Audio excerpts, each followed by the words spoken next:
نون league, Rana Sanaullah اور ان کی جو بھی پشت پناہی کر رہے ہیں، جو ان کے لیے آ کے ان کو ڈیفینڈ کر رہے ہیں، اور جو ان کے اگینسٹ کوئی بولتے ہیں تو ان کو بڑا شوق ہے لوگوں کو ننگا کرنے کا اور لوگوں کے ننگے جسم دیکھنے کا، اور لوگوں کو ڈرانے دھمکانے کے لیے ننگا کر کے تشدد کرنے کا۔ اور یہ سارے کے سارے لوگ ہیں۔ سب سے پہلے فرنٹ پہ پی ڈی ایم ہے،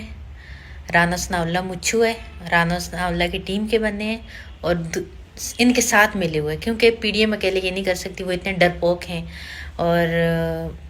وہ اس طرح کا کام اتنا بڑا، وہ بھی ایک ایسے لیڈر کو جس کے ساتھ پورے پاکستان کیا دنیا بھر کے مسلمان اٹیچ ہیں، اور ان کی ضرور کوئی نہ کوئی پشت پناہی کر رہے ہیں، اور پشت پناہی جو کر رہے ہیں، جو ان کو بیک پہ سپورٹ کر رہے ہیں، وہ سب بھی آپ سامنے اب بھی آئیں، آ کے ڈیفینڈ کریں، قوم کو جواب دیں، ثبوت لے کے آئیں، وثوق لے کے آئیں۔ ابھی ارشد شریف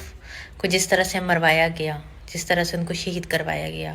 اور جس طرح سے عمران خان کی آواز کو دبانے کے لیے جو ایک ناکام چال چلی، اللہ تعالیٰ عمران خان کا حامی و ناصر ہو،